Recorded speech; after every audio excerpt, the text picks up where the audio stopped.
You're listening to 3-Minute Marketing, where we interview the world's top growth marketing leaders and distill their knowledge into actionable, bite-sized insights.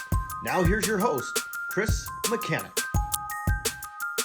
What's up, everybody? Welcome to another episode of 3-Minute Marketing. We've got a real treat for you today. Our guest today is a cognitive and behavioral scientist turned marketer. So definitely a dangerous weapon. He's an award-winning author of a book called The Psychology of Price. He's also an avid blogger at his site knowingandmaking.com. And he's built since the 90s and successfully exited 3 different companies in the tech and or economics consulting space. Currently, he's founder CEO at the Irrational Agency, which provides market research with a behavioral economics twist. I love this kind of stuff. Ladies and gentlemen, welcome to the show, Leigh Caldwell. Hey, great to meet you, Chris. I've been listening to some of your other experts, and I am honored to be among them. I hope I can share something of value and interest to your listeners. I'm really excited about this. So you know the drill. Let's get right into it. I got a question for you today. Tell us about some of the counterintuitive secrets involved with performing good market research. Okay, we've got time for about 2 secrets, I think. The first one is people don't tell you the truth. The second one is behind everything that people do and everything they say, there is a hidden story. And that's a story that started sometime in their life, long before they probably encountered your product, and it'll go on after. But you need to find that story in order to unlock how your product can play a role in their life. But let's go back to the first secret, and that's people don't tell you the truth. Well, why would that be the case? Don't they like you? Actually, it's the opposite. Imagine you show your parents, you've made this new thing. You play them your podcast, or you show them this new soda that you invented. What are they going to say? They're going to say, Chris, I love it. It's amazing. It's wonderful. And actually, your customers are a bit like that too. They want you to feel good. They want to tell you all the great things about your product because they like you and they want you to feel nice. They don't want to hurt you. And so they'll tell you, yeah, I buy your product. Yeah, it's great. That's not what you want. You don't want them to make you feel good. You want them to tell you the truth. Right. And so you've got to figure out a way to ask them, not a question, but, well, you need to kind of trick them. You need to trick them into telling you the truth. So let me tell you about a client of ours, a soda company. They asked people, would you buy this product? And 60% of them said, yeah, I love it. I would buy that product. It's not the truth. They got 15% market share. Obviously, 60% of people are not buying this. Yeah. So what did we do? We actually built a website for them that looks basically like a grocery store.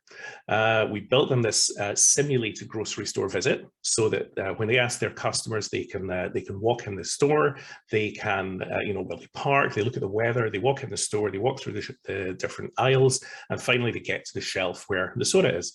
And not only is our client's product there, but of course all the competitors are there, and so the juices and the waters. And what do you find? Well, actually now 15% of people do choose the product. Yeah. Great. So you've got the truth, but what do you do with that? Well, my client wanted to know, how do we get that 15 to be 17, 19, 23%?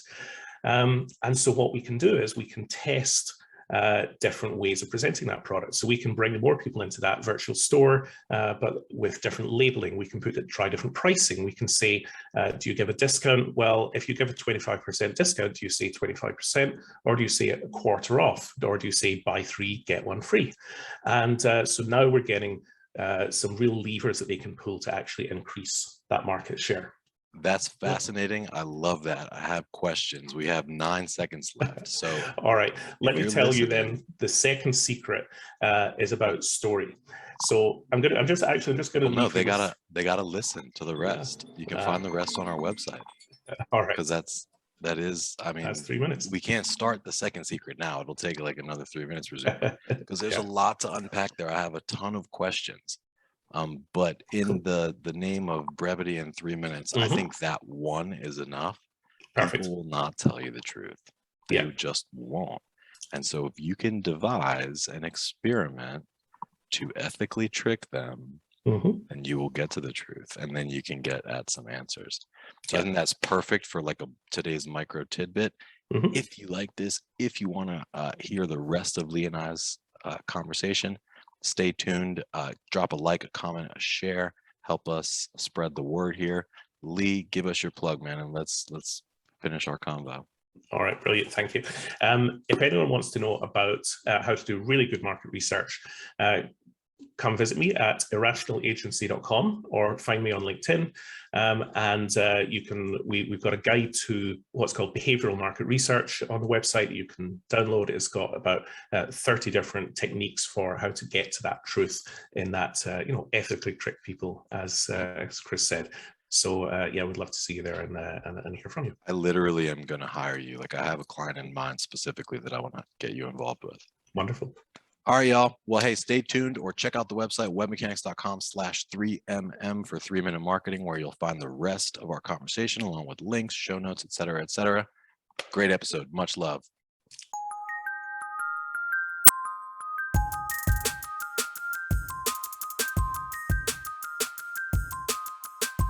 So you build this, simulated, sounds like an e-commerce website with many different products on it, basically, right? Yeah, sometimes it's simulated like a real life experience. So you're actually walking into a store, but still obviously within the website. And sometimes it's a simulation of a website itself, where you actually would replicate the e-commerce experience. So how do you traffic? Like, where do you get people from? Well, basically we hire them. So the market research industry has a whole set of suppliers called panel companies, and you can pay like anywhere between $1 and $4 per person.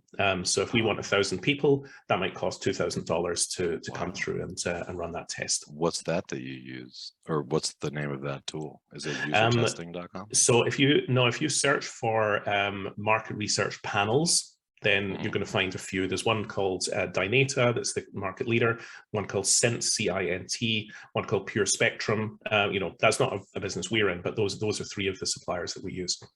Cool. And is it self-service? Like, you just go in there and do it all online, or you have to call somebody? It's kind of a mix. Some of them are self-service. So I know that Cint has got a self-service option.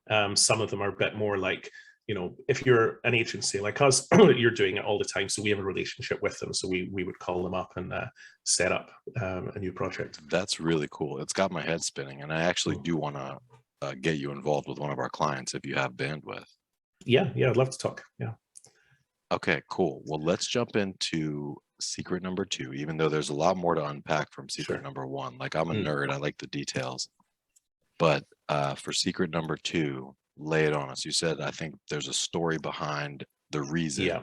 Everything they do and say, there's a story behind it. Is that? Exactly. So the mind is, I'll get a little bit into the psychology now that we've got a few moments more.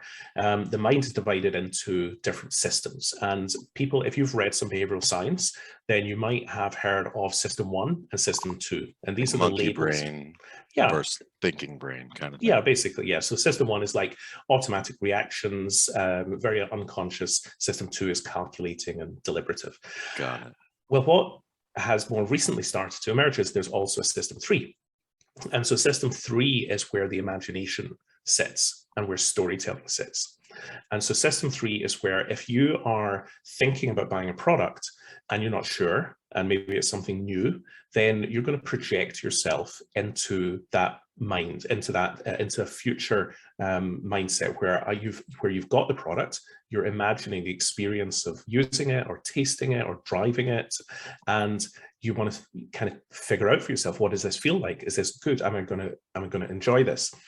And what you're using to do that is you're piecing together a story based on all of the stories you've had from before. So all of your past experiences, you kind of reassemble them into a projection of this new future experience of the product that you're buying.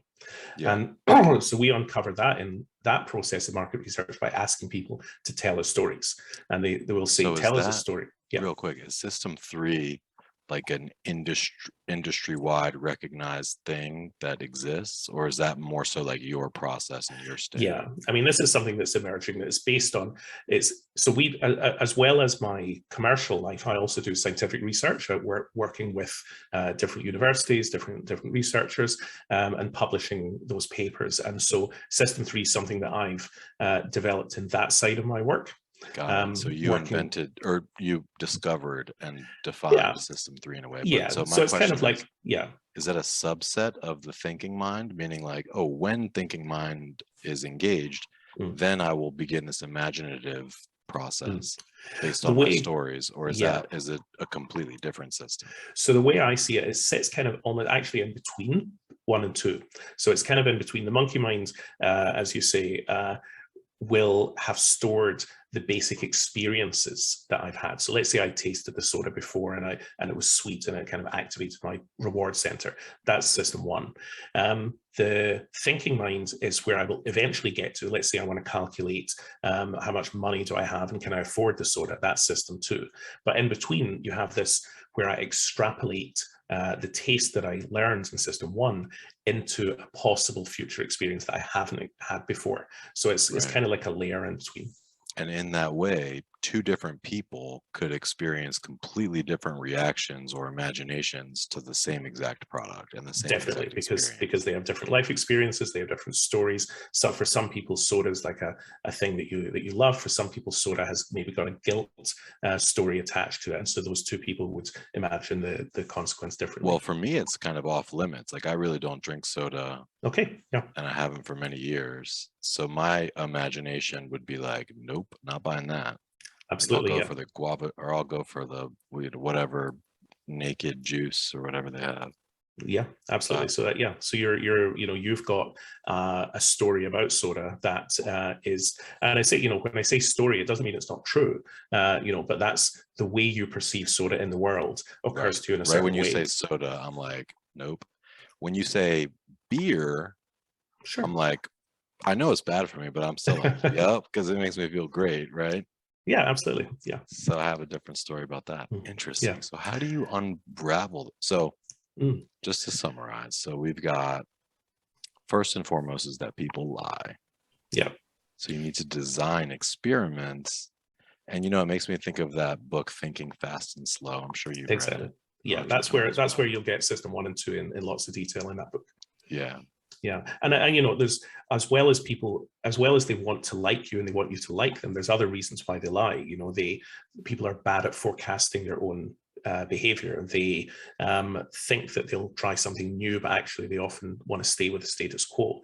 When they put themselves in an imagined situation, they overemphasize the benefits and the pleasure of something, but they underweight the costs. But when they're in the situation, the costs suddenly start to become very, very real.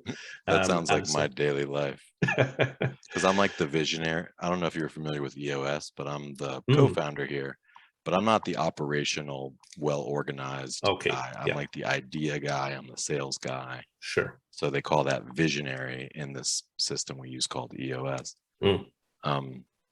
And so I've been reading about EOS recently. It sounds cool. Yeah. I'm like, this is a great idea. All my pleasure centers go off. Yeah. But then when I can convince the team to actually do something with it, which is, I come up with too many ideas to pursue them all. Yeah, I feel you. But then it seems like almost every time we do pursue them, then the realities start to set in of the complexity or the difficulty or whatever. Sure. Yeah.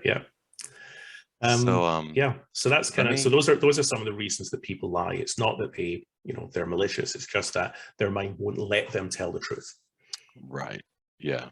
And it kind of, it really, you can't separate that from the second secret of the stories that they absolutely tell. The stories is like some of the underlying drivers of why they say the things that they do. And so what we want to get to is in market research, we ask people, tell us your story. Tell us a story of when you went to the grocery store. Tell us a story of the next time you're going to drink a beer, and imagine that and describe it. And the way that people tell you that story, I don't know if you've looked at any storytelling theory, but there's an arc of every story. There's the beginning, the middle, the end. You have the hero's journey, or you have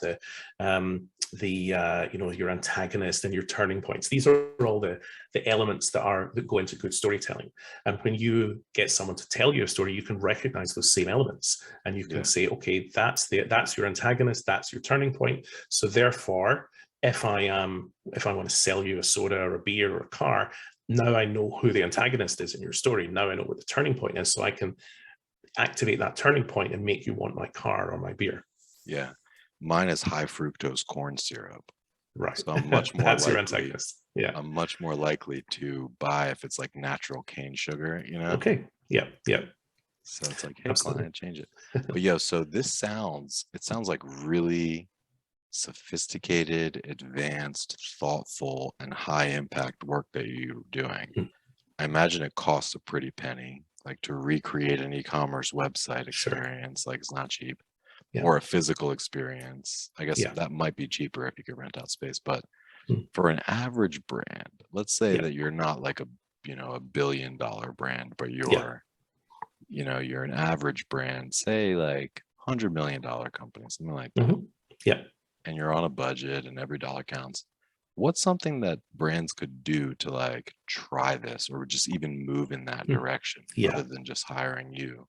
Yeah, well, absolutely. So the first thing is, when you're doing your market research, just be aware of all these effects. So if you want to absolutely read Thinking Fast and Slow, or go to my website and download the guide, you'll get some ideas of how you can design your surveys to get closer to the truth. The second tip is, just ask people their story. Now, you don't need to do all the sophisticated analysis with the story. You don't need to use kind of our technology to drill into those turning points. You can just collect from 500 customers. Tell me the best story that you remember about drinking a beer, and you're going to get some cool stories, I bet.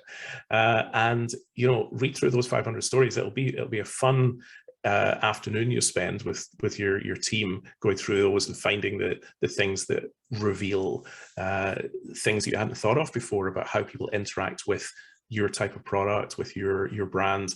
And that's a simple way to do it. The other thing that we're starting to try to do is to rather than having companies commission bespoke ad hoc research, is that we're actually going out and doing some of it by ourselves, so we can publish those results in a syndicated form. So like we've done a big question for lots of brands right now is sustainability.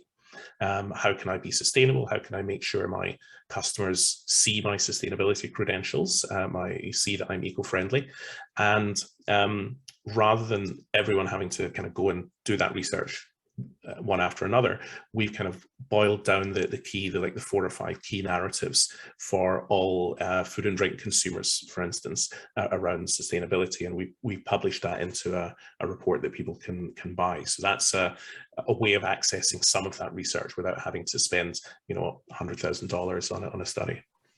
That's awesome, man. And I want to keep going deeper and deeper into that, because we're getting into user voice and the voice of the customer, which is incredibly powerful. I've seen huge win stories come from that. But I'm conscious of time. I want to spend the last few minutes just kind of like understanding your story, because you're obviously very impressive, right? Like you've written books, you're doing research, you're starting and exiting companies successfully. It sounds like you're working with some large brands, but I want to know the making of Leigh. Like, take us back to when you were a kid. Take us back to Leigh the kid and just give us like a quick kind of chronological, like, hey, here's how you became you. Yeah, a bit of storytelling. Okay. So I was one of those kids that loves math, or maths as we call it. But now I'm sure that all of your listeners will relate. I'm sure they all love doing algebra in their spare time, and for some reason it's just what turned me on. And so I was, I was. My mom tells me stories that I was like counting up the even numbers on one side of the street in the pram when I was 1.5, and so I went to university actually at 14. I kind of early, and I was very much on this academic track. Like I wanted to prove mathematical theorems that had never been proven before, and discover all this new stuff. And then I kind of ran into the .com boom. So I was finished university about 1994, just at the beginning of when, the web 1.0 was exploding. Everyone you saw these $1 billion IPOs, and $1 billion was a lot of money back then. And so I got into that. I thought, right, I can use some of my talents to build web companies and so on. And I started doing that. And you know what they say, the people that sell the shovels are the ones that get rich. So I was a web developer. I was creating software to build websites and so on. But what I ran into is I didn't understand people. I didn't know how to sell to human beings. And of course, guess who's trying to buy this software as human beings, who's using this software, human beings.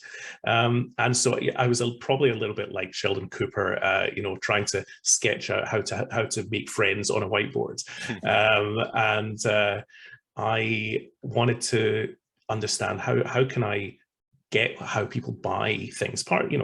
Initially for my own services, I wanted to sell them software. I wanted to understand how they buy, how they understand pricing, how much should I charge? And, I approached it in the only way I knew how, which is a scientific way. I thought, right, I'm going to use mathematical theorems and science to try and understand people. So then I kind of went out and learned the economic theory, learned the psychology theory, and then came across this emerging field of behavioral economics that was starting to become a recognized field of science at that time. And I thought, right, this is it. This is what I need to know. So I became kind of a behavioral economist, self-taught, but immersed in all the academic community. And then I realized, right, all the technology world's moved on a bit. Like since I was making software, I've been overtaken by people with more investment. So that's not my thing anymore. But now I know behavioral economics. So then I can make that my business. And so that's when I started the Irrational Agency, and thought, right, here's where I can sell this knowledge to those billion-dollar brands that really need to understand their customers better. So that's how I got here. So you're like a natural born mathematician turned kind of marketer that couldn't sell. Turned behavioral economist. Yeah.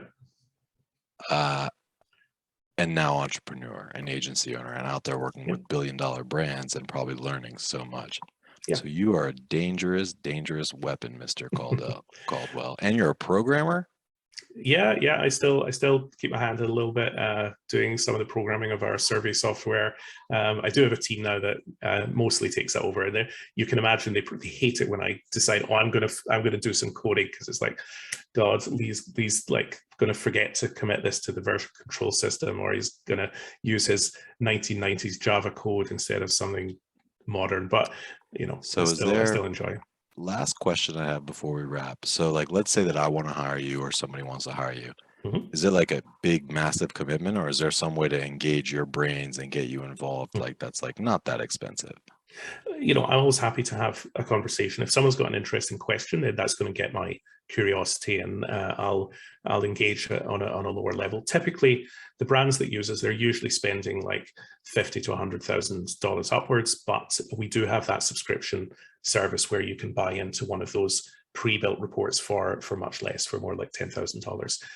But if you want to just chat for a couple of hours and you've got an interesting question, then I'll often be tempted. Well, I have a feeling, like, even if my budget's not 100,000, I have a feeling once I talk to you for a little while, I'll be like, 100,000 sounds good. Let's do it. All right, hey, I'll try to trick you only in the most ethical way. Well, hey, I'm gonna let you go. For the listeners out there, if you're liking this, I think this is next level. I think bringing behavioral psychology and behavioral economics into the marketing mix is a very smart idea. It doesn't cost much. If 100,000 costs much, just think about how much you could make. Think about for 10% better sales, 20% better sales. Like $100,000 is not that much money. So anyway, I'm gonna talk with you, Leigh. Check Leigh Caldwell out. Your website was knowingandmaking.com, right? That's the blog. Yep. Rock and roll. I'm gonna go read that right now. And thank you so much.